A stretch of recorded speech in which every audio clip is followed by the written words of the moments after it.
Buenas tardes, mi nombre es Felipe Flores Vichy, soy profesor investigador de tiempo completo en la Universidad Autónoma del Estado de Quintana Roo. En esta ocasión quiero presentar un tema que hemos venido trabajando en la División de Ciencias Políticas y Económicas, denominado Infraestructura Pública para el Desarrollo Local, el caso de las asociaciones público-privadas o APPs. Inicialmente debemos de tener claro que la infraestructura básica va a impactar generalmente de forma positiva tanto en el crecimiento económico como en la calidad de la vida de la población. Esto en el sentido que esta infraestructura puede dotar de bienes y servicios que demanda la población. Sin embargo, de acuerdo a experiencias recientes, se ha podido comprobar que se ha generado un aumento en la brecha de la infraestructura. Es decir, eh, la inversión y la infraestructura que destinan los gobiernos para poder dar cumplimiento a esa demanda de bienes y servicios con respecto a lo que realmente está demandando la población. Generalmente esta infraestructura es insuficiente y dependemos de los presupuestos públicos. Sin embargo, dada la coyuntura del COVID-19 del año 2020, pues esto o esta estrategia se ha visto limitada. Es decir, los gobiernos no poseen los suficientes recursos para atender los niveles de infraestructura pública que requieren los municipios y los estados. Hay una relación que debemos de tener clara entre la inversión pública en infraestructura como porcentaje del PIB y el crecimiento del Producto Interno Bruto. Aquí podemos ver en el caso mexicano, cuando analizamos el fenómeno regionalmente, que México se encuentra posicionado como uno de los países por debajo de la media. En este caso, tiene una inversión aproximada del 1%, poco más del 1% con respecto al PIB, aunque su crecimiento del PIB también es moderado, cercano al 2%, considerando el periodo de 2008 a 2019.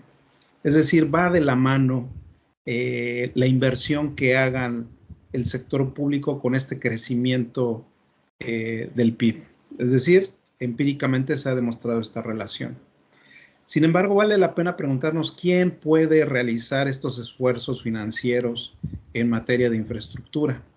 Pues tenemos que son dos sectores, el sector público y el sector privado. Como observamos en la lámina, desde el año 2008 al año 2020, pues la participación del Estado, del gobierno, ha venido siendo muy limitada en términos de PIB. Aproximadamente alcanzamos un máximo del 6% hasta alrededor de un 2.6% en la actualidad. Mientras que el sector privado parece que lleva ventaja en este rubro, coadyuvando con inversiones que van de entre un 16 y un 18% con respecto al PIB. ¿En dónde podemos generar estas inversiones? Ya vimos que existe un marco limitativo de presupuestos públicos, una baja participación del Estado y vemos que hay una relación empírica entre crecimiento económico e inversión. Bueno, aquí están los sectores en los cuales se hace necesario este tipo de inversiones. Evidentemente, cuando hacemos comparativos entre los mismos, podemos encontrar grandes asimetrías, como lo podemos ver a continuación. En el caso nuestro, nuestra investigación nos hemos centrado en el sector hídrico, cómo se han detonado la infraestructura para el abastecimiento del agua potable y el tratamiento del agua para su uso posterior. Se ha verificado que en el caso mexicano e incluso a nivel regional siempre hay una preferencia o una tendencia hacia invertir los recursos públicos y privados al sector energético y al sector de transporte, no así con el sector hídrico. Como podemos ver en el caso mexicano, estos porcentajes no alcanzan el 1% en prácticamente ninguno de los tres sectores. Por ejemplo, en el sector transporte estamos hablando de un 0.50% respecto al PIB, el sector energético 0.35 y el sector hídrico pues estamos hablando de alrededor del 0.25% respecto al PIB. A diferencia de otros países a nivel regional, que superan la media, en el caso, por ejemplo, del sector transporte está por encima del 1.25% del PIB, el sector energético la media se encuentra en 0.50% respecto al PIB, y el sector agua, que es de los más castigados, de los sectores a los cuales no llegan este tipo de flujos financieros, estamos cercanos al 0.33% del PIB. Es decir, hay una deuda importante tanto en México como a nivel regional, en América Latina y el Caribe, para detonar estas inversiones. Desde un punto de vista conceptual, debemos utilizar a la inversión para analizar este tema. Esta es definida como gastos de capital en la infraestructura física e infraestructura blanda, que van a tener un uso productivo que se va a extender más allá de un año.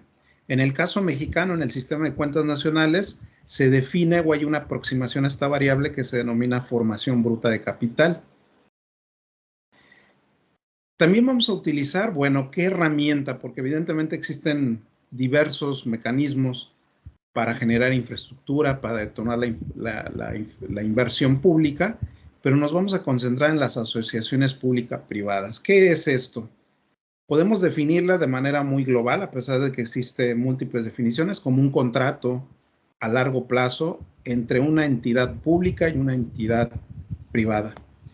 ¿Para qué? Para proporcionar un activo o servicio público en el que el ente privado va a asumir un riesgo significativo. Va a ser el responsable de la gestión de la obra pública o la infraestructura, y la remuneración que va a obtener o la utilidad que va a obtener el sector privado va a estar en función al desempeño o a la calidad de los bienes y servicios con los que se provee a la sociedad. Por lo tanto, podemos definir que una APP pues, es un contrato que se va a controlar mediante indicadores de desempeño. Ese contrato se da entre el sector público y el sector privado. El sector público, a través de estos contratos, va a transferir los riesgos al sector privado. Más adelante veremos rápidamente, precisamente en el análisis empírico, estos riesgos que se midieron, cuáles son o a qué nos estamos refiriendo. Los pagos al ente privado van a provenir, únicamente del pago de los usuarios de la infraestructura o a través de pagos diferidos que realiza el gobierno. Estos pagos van a estar en función de la dotación, el cumplimiento de la demanda o de la calidad del bien o el servicio, como ya comenté. Los ingresos del sector privado van a depender precisamente de la disponibilidad y calidad de la infraestructura y los servicios. Es decir, al final esto va a ser un incentivo para el sector privado para mejorar y mantener en óptimas condiciones la infraestructura y dotando de bienes y servicios de la máxima capacidad y calidad a los pobladores. Es importante saber que esta infraestructura no se registra como propiedad del contratista. ¿Por qué? Porque este contrato de APP no va a transferir el derecho de control de uso de la infraestructura del servicio público al contratista. El contratista solo tiene acceso para operar la infraestructura para la prestación de este servicio público en las condiciones previstas en el contrato. Al final de la concesión, que este tipo de contratos van de los 10 años hasta los 30 años, incluso hay APPs de más largo plazo, pero generalmente se constituyen en plazos de 10 a 30 años. Al término del contrato, la infraestructura pública pasa a manos del Estado. ¿Cuál es el objetivo de la presente investigación a partir de este contexto? Bueno, se identifican y cuantifican los riesgos de los diversos proyectos de APP del estado de Quintana Roo en su fase de preinversión para determinar qué modificaciones económicas y financieras se van a requerir bajo los contratos de esta modalidad denominada como inversión público-privada o APPs. Se analizaron un total de 70 proyectos de preinversión. Ahí tenemos los sectores. Podemos ver que precisamente uno de los sectores que a nosotros nos interesaba analizar o nos interesa analizar a mayor profundidad es el sector del agua y medio ambiente. Tenemos solamente 7 proyectos. Sin embargo, pudimos analizar un conglomerado importante. Aquí tenemos un ejemplo del tipo de infraestructura que abordamos a través de este estudio, donde tenemos el tipo de proyecto, el tipo de inversión, los plazos, qué define el contrato, qué es lo que va a hacer el ente privado y las inversiones. Generalmente estos proyectos se canalizan a infraestructuras muy costosas, y la idea del proyecto es precisamente llevar estos mecanismos de infraestructura y de inversión al ámbito local, es decir, que no se vean como macroproyectos, sino también proyectos de carácter local. La hipótesis que se maneja en el presente trabajo es que los impactos derivados de la pandemia del COVID en esta estructuración de contratos de las APPs se van a reflejar en sobrecostos de construcción, en un aumento de los costos financieros y en menores ingresos por falta de disponibilidad en el servicio. Aquí en un primer acercamiento lo hicimos para el sector turístico. ¿Por qué? Porque, bueno, nosotros iniciamos nuestra investigación en el municipio de Solidaridad, mejor conocido como Playa del Carmen. Entonces tenemos todo un contexto de dinamismo económico del sector turismo.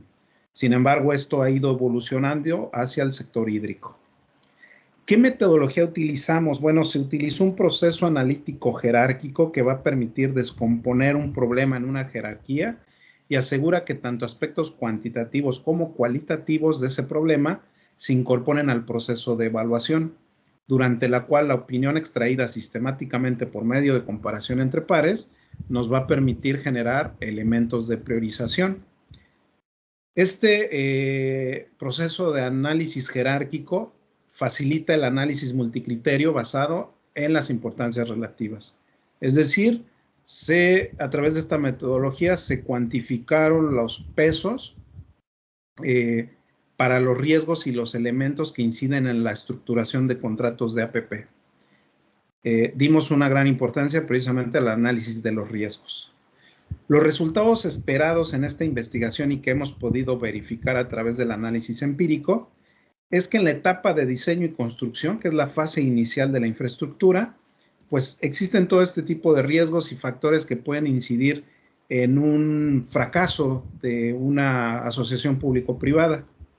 Tenemos que el mayor peso o la mayor ponderación se la llevan los sobrecostos en construcción y los aspectos medioambientales, es decir, desde este análisis de prioridades jerárquicas de los actores, son los dos elementos que identificaron como prioritarios y que se deben de establecer de manera muy amplia en un contrato de APP.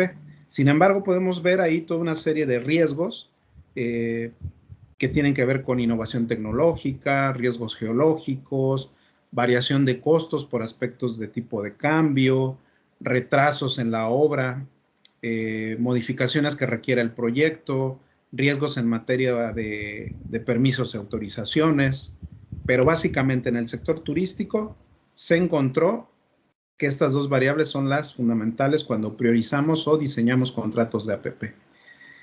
En la etapa de operación, mantenimiento y conservación, que ya sería una etapa de implementación del APP, se encontró que los riesgos de mayor importancia o que deben de incluirse dentro de estos contratos son los riesgos derivados por menores ingresos o riesgos en la demanda, menores ingresos por falta de disponibilidad en el servicio, es que no exista la demanda suficiente para la provisión del servicio, que se den sobrecostos durante la operación y el mantenimiento, y un elemento de carácter financiero que es la tasa de interés. Estos son los 4 grandes riesgos que inciden precisamente en la estructuración de un contrato de APP en su etapa de implementación. ¿Cuáles son las conclusiones? ¿Hasta dónde hemos encontrado este trabajo? ¿Hacia dónde nos ha llevado? Bueno, que los contratos deben de abordarse debido a la presencia de ciertas debilidades, siendo la vulnerabilidad a la renegociación del contrato una de las principales. Esta es una cuestión de carácter jurídico. Estos contratos son flexibles, se pueden cambiar a lo largo de su vida y precisamente esta renegociación tiene una incidencia alta y obviamente puede amenazar la credibilidad de este tipo de modalidades de APP y reduciendo el bienestar general. Se ha verificado en casos nacionales e internacionales que las renegociaciones de contratos generalmente obedecen o benefician al sector privado. Estas negociaciones de este tipo de contratos deben incluir estrategias de transferencias de riesgos que no aumenten de forma considerable los costos de la infraestructura. Es decir, los costos o sobrecostos de una obra pública siempre deben de estar bien definidos quién va a enfrentar o quién va a paliar este tipo de riesgos. El gobierno es importante que gestione la promoción y el uso y la demanda del servicio público en el mediano plazo para evitar estos problemas de falta de demanda. El tratamiento apropiado y cuidadoso de riesgos es fundamental en el proceso de preparación de un proyecto de APP, constituyéndose en efecto en la base para el contrato entre la entidad gubernamental y la sociedad de propósito específico. Esta sociedad prácticamente es el nombre con el cual se le denomina el conglomerado de participantes del sector privado, y es importante precisamente cuidar ese proceso de preparación del contrato. Los riesgos deben de estar bien identificados e incluso medidos a partir de su impacto y de su probabilidad de ocurrencia, de manera que se tengan las herramientas para mitigar o paliar en la medida de lo posible su impacto. En esta adecuada asignación de riesgos, una vez que ya se identificaron, los riesgos deben darse a la parte que cuente con la mejor capacidad de manejarlos y mitigarlos, ya sea la entidad gubernamental o el ente privado. Evidentemente, esto conlleva un costo financiero y, por ende, ante la limitante de recursos financieros del sector público, el objetivo central es que se vayan estos riesgos hacia la parte privada. Cada riesgo va a imponer un costo sobre la contraparte que va a asumir la responsabilidad. Un proyecto exitoso en términos de valor por dinero busca asignar riesgos a la parte que pueda asumirlo al menor costo. Este concepto de valor por dinero es fundamental en el tratamiento de las APPs, porque básicamente nos habla este concepto que bajo ningún otro esquema la obra pública puede salir más barata. Es decir, es la mejor forma de financiamiento. Esto es importante saberlo porque no todo es APPable, no todo podemos gestionarlo bajo este tipo de contratos. Tendríamos que hacer este tipo de análisis para verificar la pertinencia y el valor por dinero que implicaría el proyecto. Existe un número de riesgos que no pueden ser transferidos al sector privado o se pueden hacer solo a un alto costo y seguirán siendo responsabilidad pública. Es decir, algunos tipos de riesgos pues sí tienen que llevarse a la parte pública y enfrentarlos. Esto es de manera general lo que hemos venido trabajando en materia de APPs. Estoy abierto a cualquier comentario o pregunta sobre el particular. Muchísimas gracias por su atención.